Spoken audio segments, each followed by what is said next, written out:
Pues quiero compartir contigo esta palabra que el Señor puso en mi corazón. Le he titulado Los estándares de Dios. Dios ciertamente le ha dado a la iglesia, a su iglesia, estándares que debemos estar cumpliendo. Han sido establecidos por Dios, porque de esta manera en que la iglesia cumple estos estándares, son para testimonio en este mundo. La iglesia debe ser de testimonio al mundo de todo lo que Dios es, de todo lo que Dios hace, pues la iglesia está llamada precisamente a anunciar sus virtudes. Amén. Y no podemos perder esos estándares o principios que el Señor le ha dado a su iglesia. Y yo creo que uno de esos estándares o principios que el Señor le ha dado a la iglesia es que debe vivir, debe existir por fe y no por vista. Es así como la palabra de Dios nos dice, que vivimos por fe y no por vista, no por las circunstancias que suceden alrededor nuestro, no por lo que diga el hombre, tanto fuera o dentro de la iglesia. Ante todo, los principios que Dios ha establecido, pues tienen que llevarse a cabo.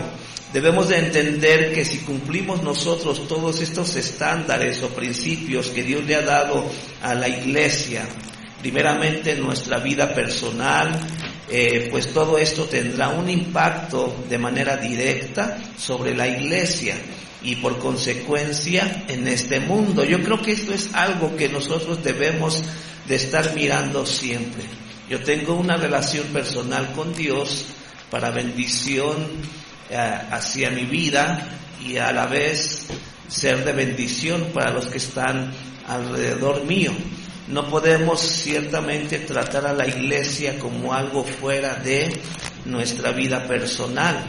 O sea, así como tenemos una familia de sangre, pues también tenemos una familia espiritual y debemos de amar a la iglesia, aun como Dios dice, amarnos unos a otros. Estamos aquí porque nos amamos, hemos aprendido a amarnos. Amén. Y son los principios, los estándares que deben de ser parte de la iglesia. Si tú realmente no amas a la iglesia, no amas al hermano que está al lado tuyo, no estás cumpliendo con esos estándares o principios que Dios ha establecido para su iglesia. Y es por eso, como yo te mencionaba, en la manera en que si nosotros entendemos y cumplimos estos principios, estos estándares que Dios le ha dado a la iglesia, será de bendición para nosotros y tendrá un impacto directamente sobre la iglesia y por consecuencia en este mundo. Sabemos que Dios le pide a su iglesia que sea la sal y la luz de este mundo. Tenemos que estar trabajando, viviendo, para que la iglesia refleje precisamente al mundo lo que Dios quiere que sea, la luz y la sal de este mundo. También Dios nos dice que somos pueblo adquirido por Él. ¿Para qué? Para anunciar sus virtudes. ¿Quién, sino la iglesia del Señor, es la que tiene el conocimiento, la verdad, para dar a conocer las virtudes de Dios? Dios es amor, Dios es bueno, Dios es misericordioso y podemos mencionar muchos de los atributos de Dios. Amén. ¿Y quién lo va a hacer? Sino la iglesia. Esa es nuestra tarea, el llamado que hemos recibido de parte de Dios, anunciar esas virtudes al mundo, para que de esta manera estemos cumpliendo todos sus principios que Él ha establecido. También Dios quiere que nos perdonemos y que oremos unos a otros. ¿Sí? Debe haber armonía entre nosotros como iglesia. Y eso es lo que buscamos en todo tiempo. No estamos exentos de que yo ofenda a alguien o alguien me ofenda. Y si alguien lo hace o si lo hacemos, tenemos que perdonar. Porque si no perdonamos, entonces Dios no puede perdonarnos a nosotros. Dios quiere que hagamos con otros lo que Él ha hecho por nosotros. Si Dios te ama, ¿qué tienes que hacer? Amar a otros. Si Dios te perdona, ¿qué tienes que hacer? Perdonar a otros. Y así como todo aquello que vemos escrito en la palabra, orar unos por otros, que confesemos nuestros pecados también unos a otros, porque cuando hacemos esto alcanzamos misericordia de parte de Dios, que también depende de cada uno de nosotros tener paz para con los demás. Depende de ti. No te quedes en que es que el hermano, es que la hermana me hizo esto, me ofendió, se puso de chismosa con los demás. Perdónale, y si te ha ofendido, como dice aquí también la palabra nos enseña, depende de ti tener paz para con los demás. Dar con alegría y no por necesidad u obligación. También ese es un estándar, un principio que Dios le ha dado a la iglesia. La iglesia debe de caracterizarse por ser dadores, y damos con alegría. No importa lo que la gente piense, no importa lo que la gente diga, ellos no entienden de estos principios porque no están con Dios. Si tú estás aquí, si eres miembro de la iglesia de Cristo, entonces cumples con estos principios, estos estándares. Es muy fácil en un sentido de que es como si tú quieres ir a un club y en ese club, para que tú te hagas miembro, tienes que cumplir con ciertos requisitos. Y en la manera en que te dan a conocer esos requisitos, pues ya depende de ti si aceptas o no esos requisitos para hacerte miembro de ese club. Claro, no en la iglesia no es en ese sentido, tú das diezmo y ofrenda para ser parte de la iglesia. De hecho lo hacemos, como dice aquí, con alegría y no por necesidad u obligación. Cualquiera puede ser miembro, pero si tú te consideras miembro de la iglesia del Señor, estamos sujetos voluntariamente a cumplir estos principios y estos estándares que el Señor le ha dado a su iglesia. Y así sucesivamente podemos mencionar muchos. También dice la palabra que debemos de soportar a los más débiles. Hay ocasiones en que hay hermanos o hermanas que a lo mejor todavía nos causa un poco de dificultad aceptarles, hablar con ellos, convivir con ellos, pero dice la palabra, sopórtalos, aquellos que todavía son débiles en la fe. También la iglesia tiene que ir y predicar el evangelio a este mundo. Y como te mencionaba, podemos hablar de otros muchos principios, pero lo importante es que la iglesia de Cristo tiene que cumplir todos estos estándares o principios que están establecidos en la palabra. Ahora, imagina que si cada uno de nosotros pudiese cumplir con cada uno de esto que acabamos de mencionar. Imagina que cada uno cumple su parte en esto que acabamos de ver. ¿Dónde estaríamos? ¿Cómo estaría la iglesia? Sí, es lo que yo te pregunto. ¿Crees que esto beneficiaría a la iglesia? Si tú de manera personal aceptas todos estos principios que Dios da para su iglesia, ¿crees que esto beneficiaría a la iglesia? Amén. Claro que sí.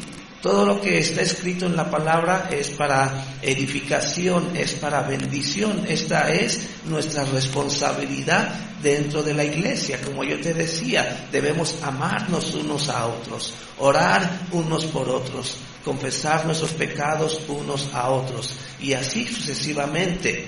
Por eso todo lo que pudiésemos hacer con todo aquello que Dios nos dice que hagamos será de bendición y de beneficio para la iglesia.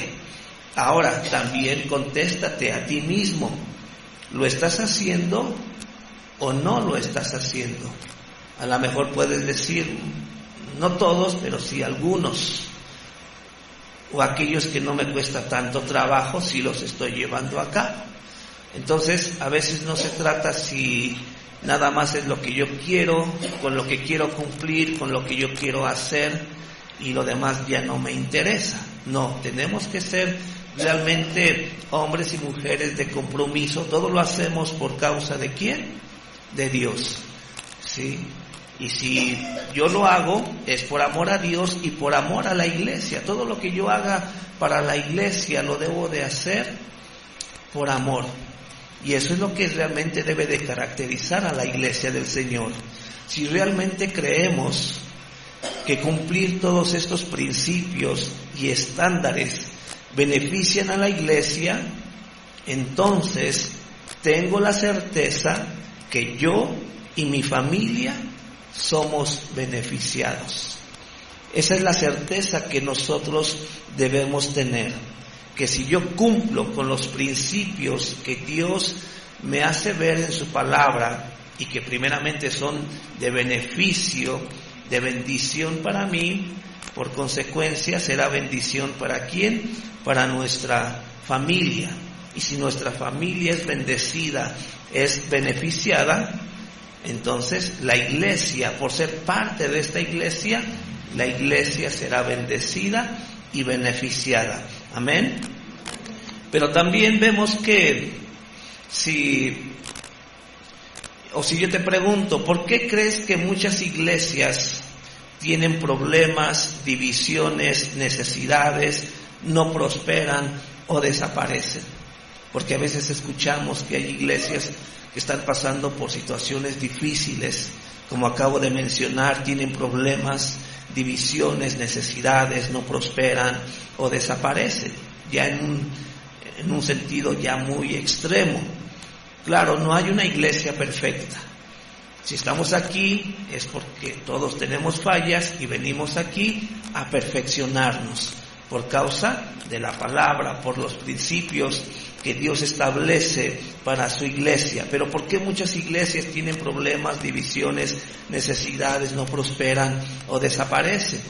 A veces cuando estoy en reunión con otros pastores y empiezan a exponer sus problemas, no quiero decir que nuestra iglesia no tenga problemas, sí los tiene, pero cuando tú los comparas con los problemas que tienen otras iglesias, dices, oh, gracias a Dios que yo no estoy no estoy pastoreando esa iglesia, ¿sí? Entonces son muchas cosas. Yo me acuerdo hace muchos años que un pastor, hablando conmigo acerca de su iglesia y mi iglesia, él me decía, ay, Pastor Luis, a mí me tocó bailar con la más fea. Sí. Bueno, pues razón tendrá el Señor para darle la iglesia más fea, ¿verdad? Entonces, pero todo es todos somos parte de la iglesia. Si yo critico la iglesia, me estoy criticando a mí mismo. Y viceversa, si tú criticas a la iglesia, estás criticándote a ti mismo, ¿verdad? Entonces, son principios que nosotros debemos siempre estar considerando para que sea de bendición y de beneficio para la iglesia. Algunos podrían pensar, es que es culpa del pastor. Sí, en muchos casos es así. La iglesia tiene problemas, divisiones, esto, aquello, por causa del pastor. Y otros pueden pensar, especialmente el pastor, por los hermanos también. ¿Por qué la iglesia está como está? Pues por la iglesia, por los miembros, por los hermanos, por las hermanas. Y es una situación de que realmente también entendemos, en muchos casos es así. Tanto puede ser culpa del pastor como puede ser culpa de los hermanos, porque a veces no hemos entendido que si yo me comprometo delante de Dios a hacer conforme a su voluntad, entonces las cosas no van a darse como Dios quiere que se den para su iglesia. Si yo decido hacer conforme a su voluntad, como mencionaba, va a ser de bendición para mi vida, para mi familia y para la iglesia. Amén. Pero si decido no hacer su voluntad, ni es de bendición para mi vida, ni para mi familia, ni para la iglesia. Yo te pregunto, ¿estarás de acuerdo conmigo que esto que pasa en la iglesia es porque no se cumplen los estándares de Dios? Y podemos decir que sí. Realmente Dios le ha dado a la iglesia una gran responsabilidad. Debe haber realmente compromiso para que la iglesia esté cumpliendo esos propósitos, esos principios que Dios le ha dado. Y si nosotros entendemos o estamos de acuerdo que lo que pasa en la iglesia es porque no estamos cumpliendo, entonces, ¿cómo esto afecta a mí y a ti, a nuestra familia y aún más a la iglesia cuando soy parte de la iglesia? Claro que todo se va a ver afectado. Por eso nosotros necesitamos ver cómo Dios nos ve a nosotros. Dios nos ve como un cuerpo, una persona. Aunque Dios trata directamente, personalmente con cada uno de nosotros, también Dios nos ve a todos como un solo cuerpo. Amén. Y sabemos lo que dice Efesios 4, capítulo 11 al 16. Y aquí es donde la palabra del Señor nos dice, Efesios 4, 11 al 16, y Él mismo constituyó a unos apóstoles, a otros profetas, a otros evangelistas, a otros pastores y maestros, a fin de que perfeccionar a los santos para la obra del ministerio, para la edificación del cuerpo de Cristo. Entonces vemos que lo que Dios ha instituido en la iglesia es para qué, para que seamos perfeccionados, para la obra del ministerio, para la edificación del pastor, de un miembro o de otros miembros. No, dice para todo el cuerpo, para el cuerpo de Cristo, para la iglesia de Cristo. El 13, hasta que todos lleguemos a la unidad de la fe y del conocimiento del Hijo de Dios, a un varón perfecto, a la medida de la estatura de la plenitud de Cristo, para que ya no seamos niños fluctuantes, llevados por doquiera de todo viento de doctrina, por estratagema de hombres, que para engañar emplean con astucia las artimañas del error, sino que, siguiendo la verdad en amor, crezcamos en todo en aquel que es la cabeza, esto es Cristo, de quien todo el cuerpo, bien concertado y unido entre sí por todas las coyunturas que se ayudan mutuamente, según la actividad propia de cada miembro, recibe su crecimiento para ir edificándose en amor. Aquí podemos ver entonces ese propósito que Dios ha establecido para su iglesia. Todos somos parte de. Dios quiere que todos seamos partícipes de todo lo que Él ha establecido para su iglesia, como dice aquí, para que todos lleguemos a la unidad de la fe. Si estamos aquí es porque tenemos la misma fe en nuestro Señor Jesucristo. Amén. Y del conocimiento del Hijo de Dios. Todos tenemos que llegar a ese conocimiento. Todos sabemos quién es Jesucristo en el mismo sentido, porque para eso estamos adquiriendo el mismo conocimiento, y que debemos seguir la verdad como en amor, amándonos unos a otros, y que crezcamos en todo aquel que es la cabeza, esto es Cristo. Como dice, todo el cuerpo, toda la iglesia, bien concertada y unida entre sí por todas las coyunturas que se ayudan mutuamente, según la actividad propia de cada miembro, recibe su crecimiento para ir edificándose en amor. Es por eso que la vida de fe, nuestra vida en la fe en Cristo, nos perfecciona, nos edifica, nos hace crecer, nos ayuda mutuamente para edificarnos en amor.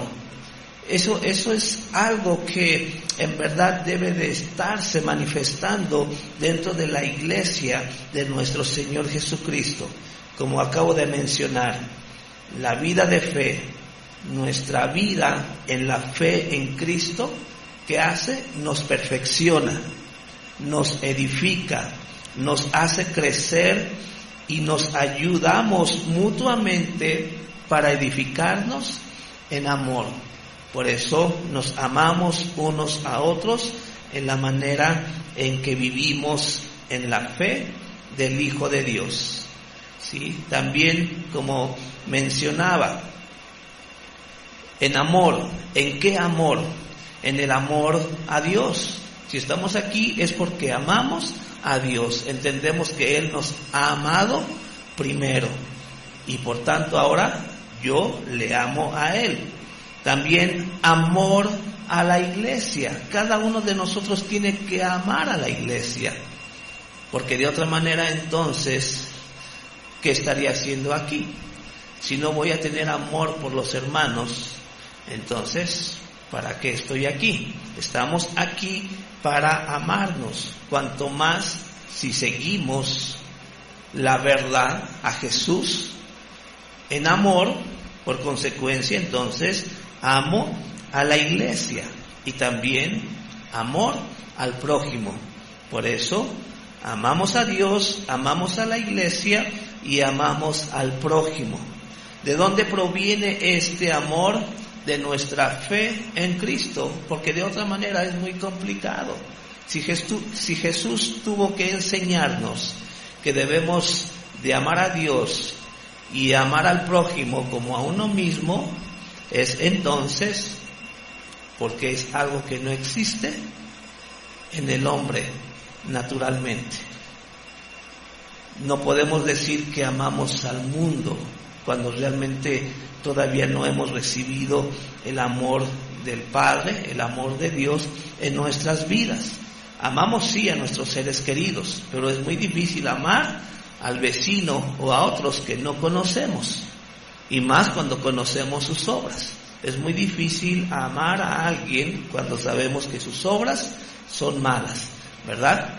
Pero aprendemos dentro de la iglesia, por el amor a Dios y por el amor que Dios tiene para con todos nosotros, a amar a los demás. Por eso, como te mencionaba, ¿de dónde proviene este amor? De nuestra fe en Cristo.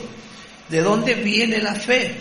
Y yo creo que tú sabes la respuesta, porque sabemos que la fe viene por el oír, y el oír por la palabra de Dios. Cuando estamos en la iglesia, cuando estamos en las actividades de la iglesia, todo es bajo el fundamento de la palabra, y por lo tanto todos estos principios o estándares que están en la iglesia es precisamente para que tengamos fe. De ahí proviene nuestra fe. Hay gente que tiene fe, pero no la tiene basada en la palabra. Puede decir que cree en Dios, cree en Cristo, tiene fe en ellos, pero no quieren escuchar la palabra. Por eso su fe no es verdadera. Pues por eso que también, si nosotros preguntáramos a diferentes personas de dónde viene la fe, estoy seguro que vamos a escuchar diferentes respuestas, y quizá tú, como cristiano, ya sabemos, tienes la respuesta correcta. La única fe que es válida, la correcta ante los ojos de Dios, ¿cuál es? La que viene de oír la palabra de Dios. Y a eso venimos a la iglesia, a ser edificados. Si Dios dice, vive por fe, no por vista, entonces mi deber es mantenerme en la fe. ¿Y cómo lo logro? A través de la palabra de Dios. Pero también creo que muchos piensan que la fe o la incredulidad tienen que ver con las circunstancias o el ambiente en que nos encontramos. ¿Qué quiero decir con esto? Ya sea que tengas fe o seas incrédulo. Y muchas veces las circunstancias o en el ambiente en que nos encontramos nos ayuda a esto, a tener fe o ser incrédulos. Porque muchas veces creemos que tener fe o ser incrédulo tiene que ver en la manera en que nos ha tocado vivir. Todas esas circunstancias y experiencias en la vida nos empujan a creer o no creer en Dios, o en la familia que nos tocó, o el vecindario en el cual vivimos, o en la ciudad o en el país en el que nos encontramos. Pensamos que esa es una buena razón para no creer o para creer. Todo depende en la manera en cómo estemos mirando las cosas, ¿sí? O lo que estemos buscando. Aunque esto que acabo de mencionar sí repercute de cierta manera para que podamos nosotros decir que soy hombre o mujer de fe, o que soy débil en la creencia de Dios, o que realmente soy incrédulo y creo fuertemente que Dios no existe, etcétera, es fácil pensar. Si tú le preguntaras a alguien si es hombre de fe o es una persona incrédula, muchas veces te va a decir, pues mira en qué lío estoy metido, o mira por lo que estoy pasando. Y pensamos que en la manera en que aquello que nos está pasando marca lo que soy o no soy, o lo que creo o no creo, pues está equivocado. Nosotros debemos de entender la importancia de lo que es tener fe o ser incrédulo. Y como te decía, no debemos medirlo por las circunstancias o las experiencias que nosotros estamos teniendo en la vida. Debemos de entender que la relación entre una situación y nuestra confianza en Dios no es en un momento dado lo que deberíamos de estar pensando. Puedo decir, confío en Dios porque ahorita todo está bien, no hay problemas, tengo buen trabajo, no estoy enfermo, etcétera, etcétera. Claro, qué bueno que las circunstancias ahorita son favorables, pero ¿qué hay cuando no lo son? Es más fácil confiar en Dios cuando todo va bien, ¿sí o no? Pero ¿qué hay de confiar en Dios cuando las cosas no están yendo tan bien en nuestras vidas, o en nuestra familia, o en la iglesia? Porque también lo que pasa en la iglesia de alguna manera también repercute en nuestra fe, en nuestra confianza en Dios, porque vemos lo que hacen algunos hermanos y no nos gusta, o sabemos que están fuera de los principios de Dios, y eso nos hace dudar de permanecer y de estar en la iglesia. Uno puede decir, ¿para qué voy a la iglesia si ahí están peor que en mi casa o mis vecinos? ¿No? Hay hipocresía, hay pecado, hay mentira, hay chismes, hay esto, hay aquello, hay lo otro, ¿sí? Entonces dejamos que las circunstancias afecten nuestra confianza en Dios. Entonces imagina que también todo vaya bien en la iglesia, no hay chismes, no hay crítica, no hay hipocresía. Entonces confías en Dios porque la iglesia está en esa situación y no debe de ser. Por eso vemos que de dónde viene la fe, de nuestra fe en Cristo, de oír la palabra de Dios. Por eso vemos que en las Escrituras encontramos un ejemplo muy claro de esto que estoy hablando en el libro de Números. Cuando nosotros vemos en el libro de Números, en el capítulo 13, ahí es donde Dios le dice a Moisés que escoja a 12 espías para que vayan y espíen la tierra prometida. Y vemos que cada uno de ellos, aquellos 12 que fueron escogidos por Dios, vieron las mismas cosas mientras ellos estaban inspeccionando la tierra prometida. Y vemos que ellos regresaron para dar un informe a Moisés y al pueblo de lo que habían visto. Entonces, sabemos la historia. 10 de los 12 espías dijeron que la tierra era realmente buena, tal como Dios había dicho. Y menciono a 10 porque sabemos que 2 de ellos, al final de cuentas, creyeron más a la palabra, tuvieron fe a lo que Dios había dicho, que estos 10, que primeramente dijeron sí, realmente la tierra prometida a la cual Dios quiere llevarnos es buena tierra. Ellos al principio lo reconocieron. Sin embargo, también dijeron que los enemigos de la tierra eran demasiado fuertes y que tomar la tierra sería una misión suicida. Empezaron a ver ya las cosas de diferente manera, mientras que los otros 2 se mantenían firmes. Pero Dios dijo, los comeremos como pan. No importa quién esté habitando esta tierra, si son fuertes o no, Dios, si ha dicho que nos la va a dar, va a ser nuestra. Vemos que esto provocó que miraran más las circunstancias que confiar en la palabra de Dios. Y eso es lo que sucede muchas veces en nuestra vida cristiana.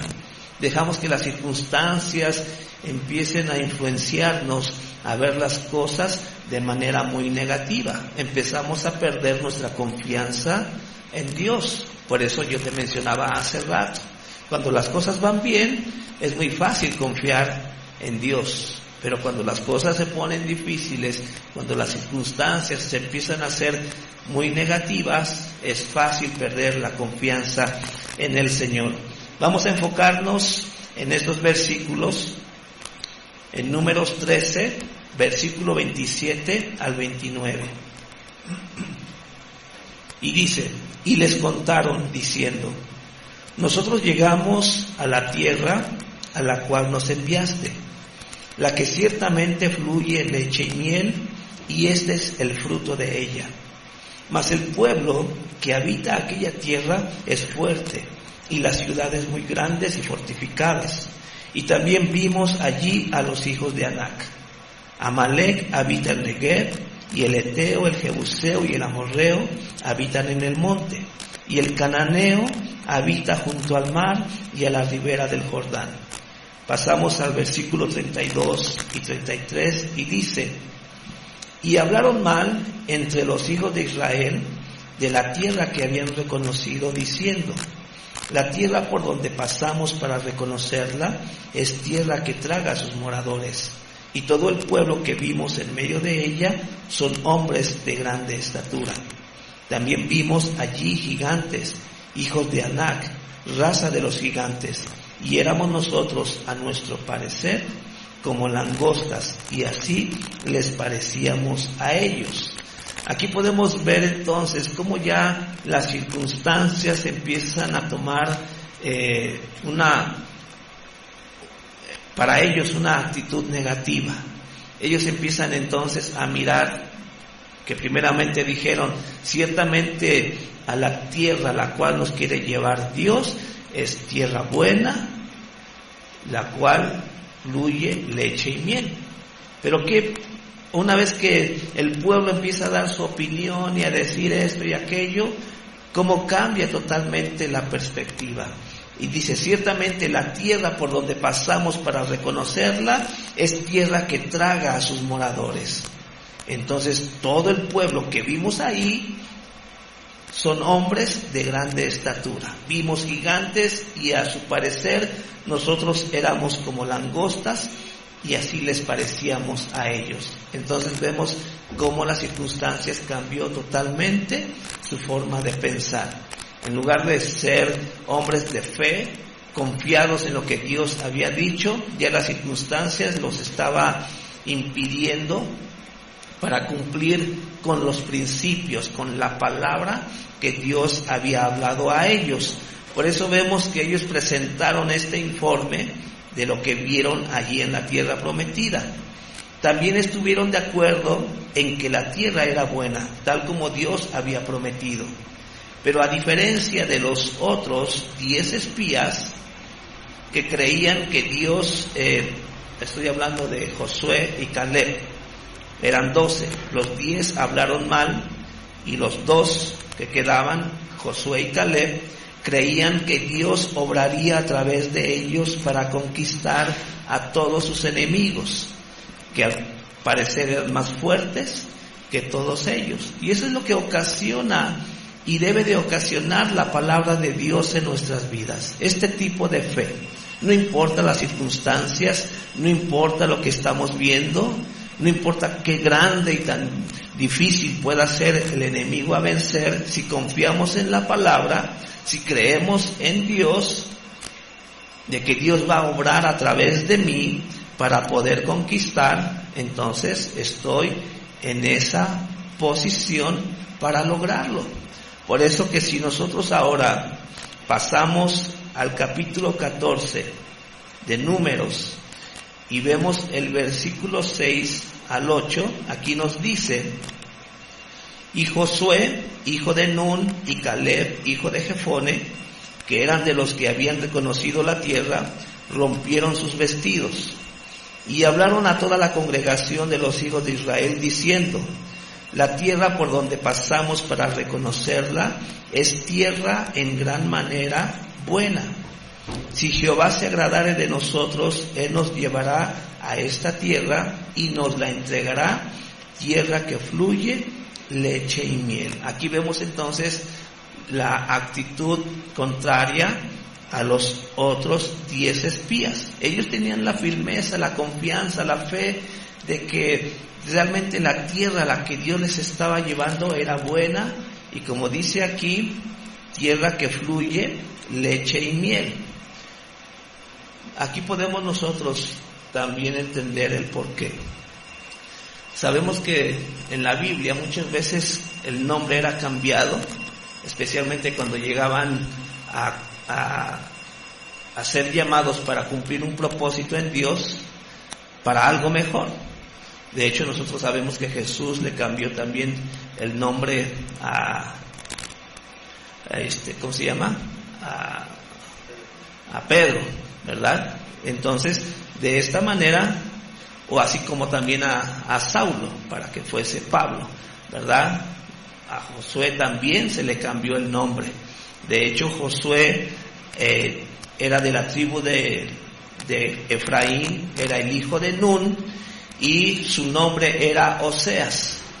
El nombre de Josué, antes de ser llamado Josué, era Oseas. Y Oseas significa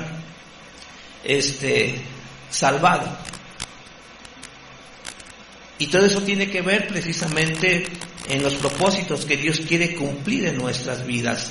Si tú tomas un poquito de referencia de cómo fue la vida de Josué o de Oseas, ¿verdad? Vemos que él siempre estaba ¿en dónde? Entre Moisés y el pueblo. Cuando Moisés tenía que subir al monte, él subía hasta cierta parte de la montaña y no permanecía con el pueblo. Sabemos cómo el pueblo se rebeló, cómo el pueblo cayó en idolatría, y el único que no estaba ¿quién era? Josué u Oseas. De ahí porque su nombre Oseas significa ser salvo, salvado. O sea, él estaba guardado, siendo salvo del resto del pueblo. Pero cuando viene a Dios para cumplir su propósito, recordemos que su nombre fue cambiado a Josué, que ya en el significado de es Dios es salvación. Y esto es de gran importancia, porque desafortunadamente si nosotros, no es lo mismo ser salvo que llevar salvación. El primer nombre de Oseas era ser salvo, pero cuando le fue cambiado el nombre a Josué es llevar salvación. Y eso es algo que la iglesia tiene que estar llevando a cabo. ¿Cuántos de nosotros hemos sido salvos? Y la posición que Dios nos ha dado es ahora para traer salvación a los demás. Dice la palabra que Dios está reconciliando al mundo. ¿A través de quién? De nosotros en Cristo Jesús. Y eso es lo que realmente nosotros debemos de estar mirando precisamente. Ahora Josué, que significa Él salva o Dios es salvación, está refiriéndose precisamente a que Dios quiere hacer de nosotros un instrumento para salvar al pueblo de las manos de sus enemigos y llevarlos así de victoria en victoria sobre las distintas naciones de la tierra. En ese tiempo los jebuseos, los heteos, los cananeos, amorreos, etcétera, etcétera, etcétera. Entonces ese es el propósito. La iglesia tiene que llegar a entender estos principios, estos estándares de Dios. Dios no cambiaba el nombre simplemente porque sí, siempre con un propósito. Cuando también el nombre de Caleb significa audaz y fiel. Entonces de esta manera llegamos a entender que cada uno de nosotros que hemos sido llamados, somos llamados no solamente para ser salvos, sino para traer salvación, llevar al pueblo en donde Dios nos ha puesto, a nuestra ciudad, a nuestra nación, a la salvación. Amén. Por eso vemos que estos 2 espías fieles vieron y comprobaron que la palabra de Dios era correcta acerca de la tierra, porque el Señor dijo que la tierra era buena y así lo era. Para nosotros, ¿qué es lo que estamos trayendo a los demás? La vida eterna, el paraíso, que es algo bueno realmente para todos los hombres, aquellos que ponemos nuestra fe, nuestra confianza en Dios, porque sabemos que lo que le depara al mundo, pues realmente no queremos nosotros vivirlo, ¿sí? Y de esta manera entonces nosotros necesitamos empezar a vivir por fe, tener plena confianza de que Dios nos ha llamado con un gran propósito. Si Dios tiene que trabajar en tu vida para edificarte a cumplir sus propósitos, y cómo se cumplen esos propósitos de Dios, no solamente para tu vida, sino para el mundo, porque Dios no solamente se enfocó en nosotros, en unos cuantos. Dice que de tal manera amó Dios al mundo. Amén. La salvación es para todos, especialmente aquellos que van a creer. La salvación Dios la brinda para todos, pero ¿quiénes la van a alcanzar? Aquellos que creen, ponen su fe en nuestro Señor Jesucristo. Por eso vemos que la palabra de Dios se comprueba ser correcta cuando cambiamos nuestra forma de pensar que los demás. ¿Sí? ¿Cómo hemos aprendido que la voluntad de Dios es buena, agradable y perfecta? Cuando la ponemos en práctica. Como dice Romanos 12:2, dice la palabra: no os conforméis a este siglo, sino transformaos por medio de la renovación de vuestro entendimiento, para que comprobéis cuál sea la buena voluntad de Dios, agradable y perfecta. Entonces dice, no te conformes a este siglo, no pienses como se está pensando en estos tiempos, que ya vimos que todo está de cabeza. A lo bueno le llaman malo y a lo malo le llaman bueno. Dice, sino que transfórmate por medio de la renovación de vuestro entendimiento, para que compruebes cuál es la voluntad de Dios, buena, agradable y perfecta.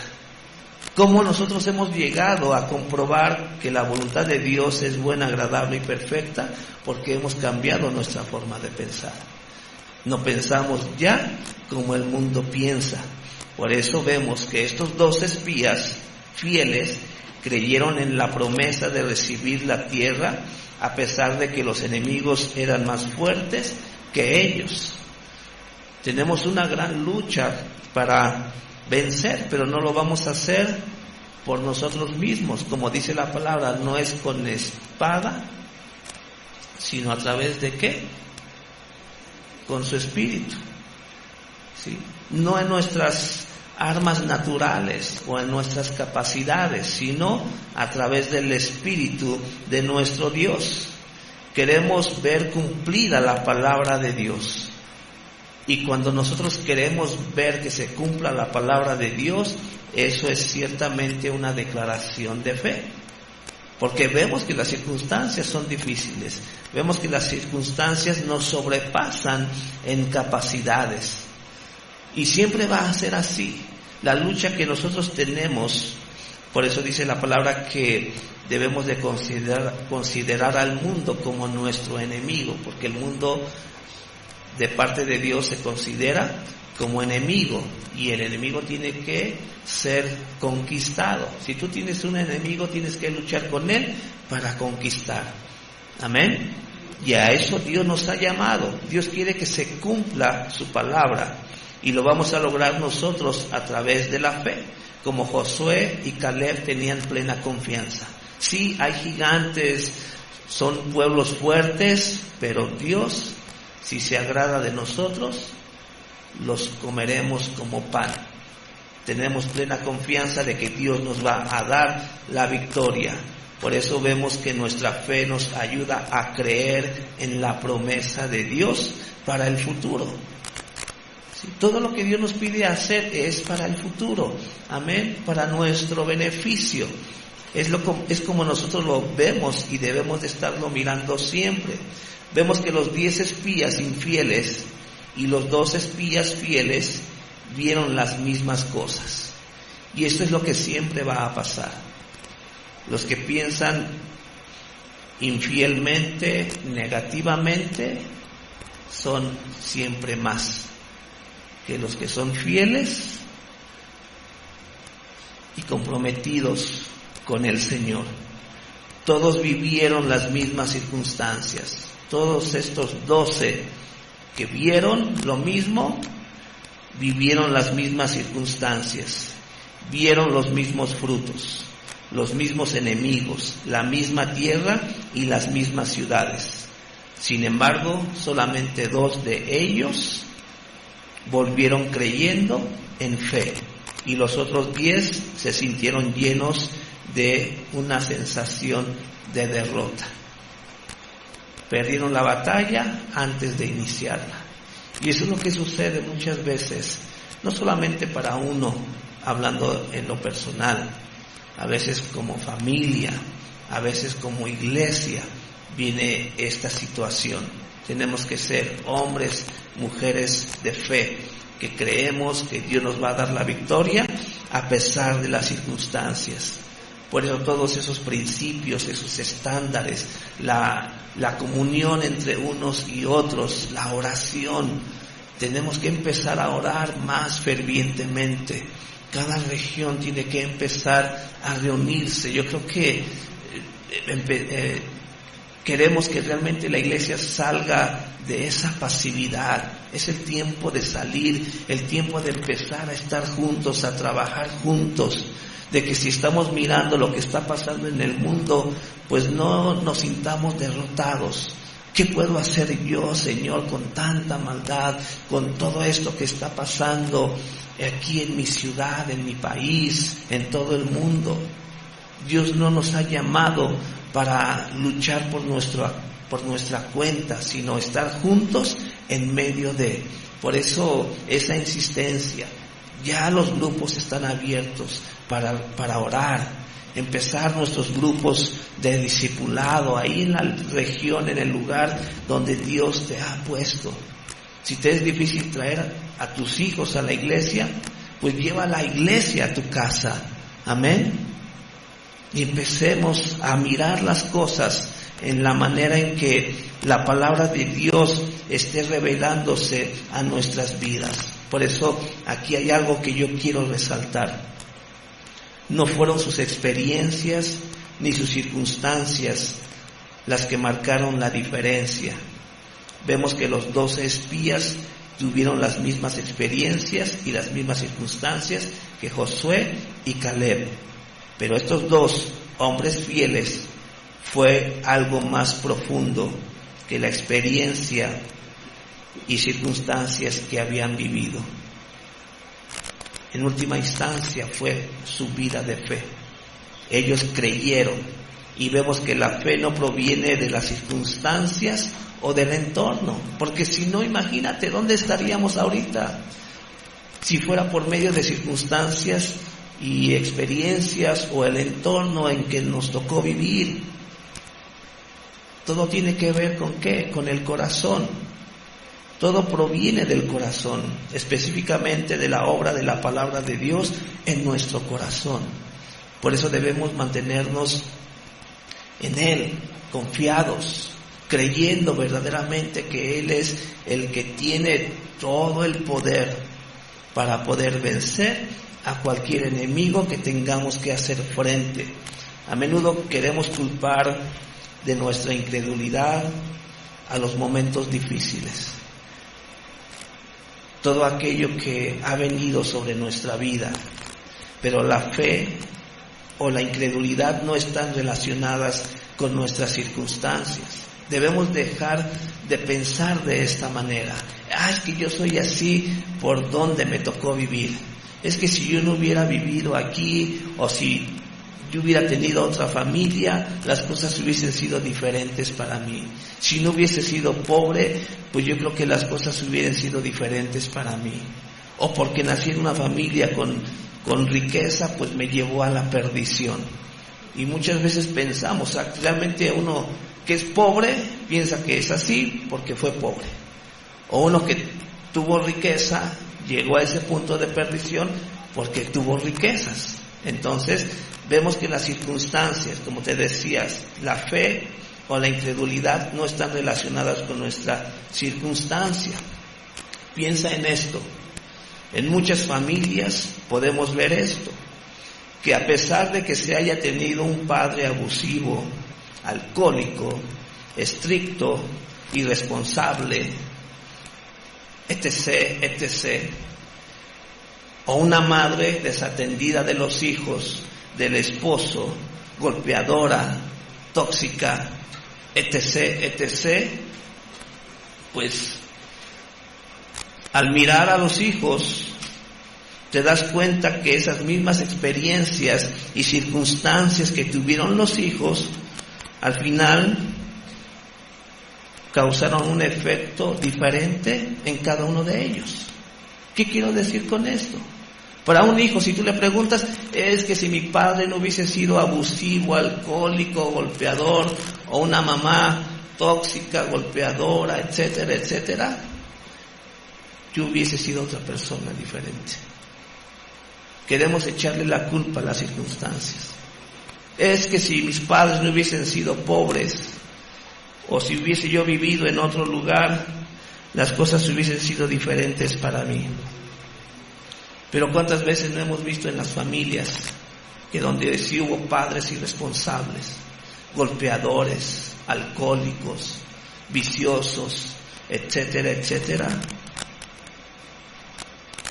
alguno de los hijos salió adelante. Y precisamente porque dijo, es que por todo lo que vi en mi casa, me propuse a mí mismo no ser como mi papá, no ser como mi mamá. Y tienen éxito en la vida. Son mejores personas que lo que han sido o lo que fueron sus padres. Vemos que las circunstancias o el entorno que nos tocó vivir no es excusa ni pretexto para no salir adelante en la vida, y más si nosotros estamos en Dios. Amén. Es el tiempo en que la iglesia tiene que empezar a mirar las cosas desde la perspectiva de Dios, de la vida de fe a la cual el Señor nos ha llamado. Por eso, como yo te decía, un hijo sí puede llegar a ser igual que el padre, alcohólico, abusivo, golpeador, etcétera, etcétera, etcétera. Sí, o una mujer puede llegar a hacer esto y lo otro, por causa de esas circunstancias. Pero cuando llegas a Cristo, cuando estás en Dios, las cosas tienen que ser diferentes.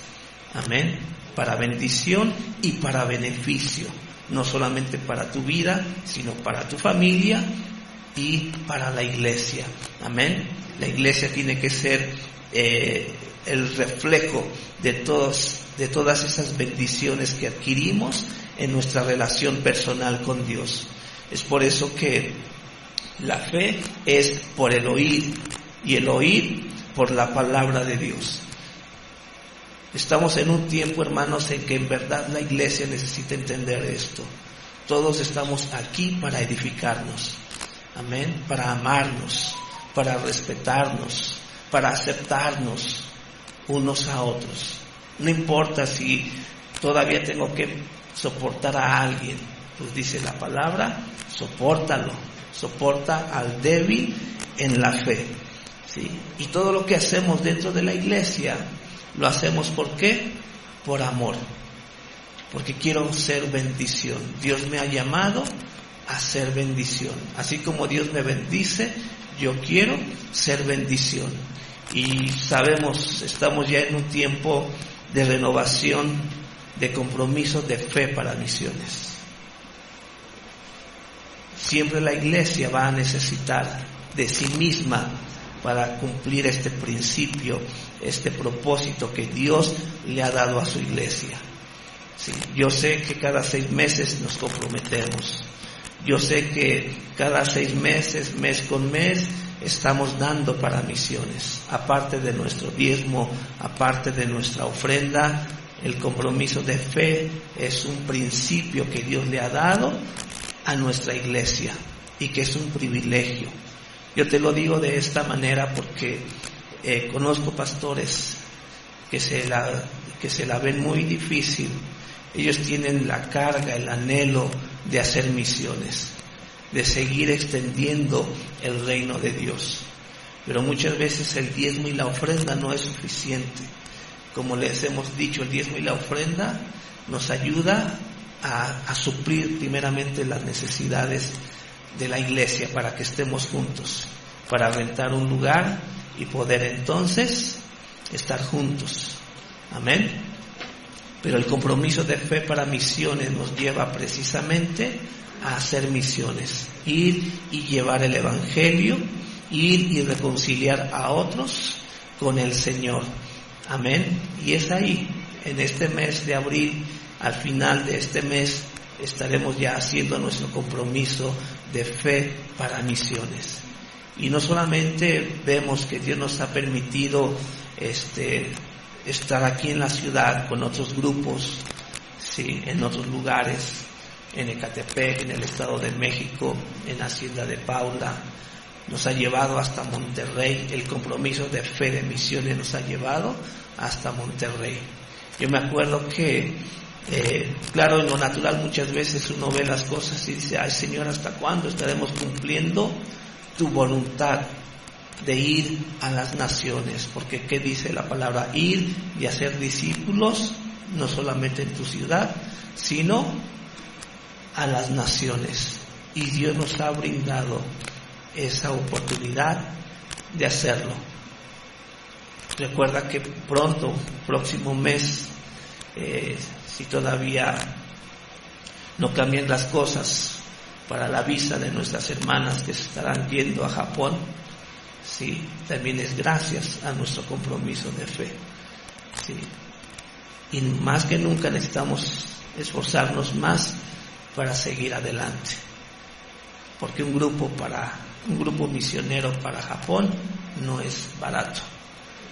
Y si lo estamos haciendo en conjunto con otras iglesias de Estados Unidos, es porque necesitamos, tanto ellos necesitan y nosotros necesitamos cooperar para lograr este propósito. ¿Sí? Entonces, más que nunca requerimos de un compromiso de fe renovado, que en verdad estemos buscando a Dios para lograrlo. ¿Sí? Yo sé que de todo lo que podamos estar recibiendo mes con mes para misiones no va a ser suficiente, pero en fe vamos a lograr no solamente estar en Japón, sino en otros países y siguiendo la obra aquí en México. ¿Cuántos lo creen? Amén. Por cada uno de mis hermanos y hermanas que fielmente vienen para estar contigo, Señor, y cumplir tus propósitos, tus principios, tus estándares, bendito Padre. Sabemos, Dios, que solo en ti podemos lograr grandes cosas, Señor, porque somos hombres y mujeres de fe. Somos una iglesia, bendito Dios, que antepone su fe en ti ante las circunstancias, bendito Padre. Sabemos, Dios, que lo que está pasando en el mundo no es nada fácil, no es nada grato, Señor, pero tenemos plena confianza de que tú nos darás la victoria, Señor. Queremos, Padre, ser hombres como Josué, como Caleb, para no conformarnos solamente, bendito Dios, con ser salvos o ser fieles, sino que queremos ir y luchar, bendito Dios, para conquistar, bendito Padre. Oramos en el nombre de Jesús porque tu iglesia empiece a levantarse como un Josué para estos tiempos, Señor. Una iglesia, bendito Dios, que trae salvación para muchos, no solamente en nuestra ciudad o nuestra nación, Señor, sino a otras naciones del mundo. Oramos en el nombre de Jesús porque estemos recibiendo la unción que proviene de ti, Padre, para que sigamos levantándonos en fe, creyendo al 100% que tú nos usarás para conquistar, Señor, para ir de victoria en victoria. Doy gracias por la vida de mis hermanos, que tu bendición, que tu paz esté sobre cada uno de ellos. Y te pido, Padre, en la manera en que ellos empiezan a creer una vez más en ti, Señor, por tu palabra, tu bendición estará sobre cada uno de nosotros, sobre cada familia, Señor, y sobre cada iglesia que tú nos has permitido levantar para gloria y honra de tu santo nombre, mi Señor. Grande eres tú, Señor. Bendito sea tu nombre, Padre. Nadie como tú. El día de hoy nos acercamos a ti, a tu palabra, sabiendo, Dios, que en ti está ese poder para ser edificados, ser levantados en fe, Señor, y no esperar a que las circunstancias o el entorno cambie para poder pensar: hoy sí puedo, Dios, hacer algo por ti o por tu iglesia. Queremos ser hombres y mujeres de fe, Señor eterno, que no se detienen y no se amedrentan ante las circunstancias o el entorno, bendito Padre. Nos acercamos a ti confiados, sabiendo, Padre, que en ti tendremos la victoria, Señor. Ayúdanos a mirar con los ojos de nuestra fe la victoria que tú tienes por delante para tu iglesia en estos tiempos tan complicados, Señor, creyendo que en ti todo es posible. Amén. Dios les bendiga, hermanos. Bendice a tu hermano, bendice a tu hermana. Gracias a Dios.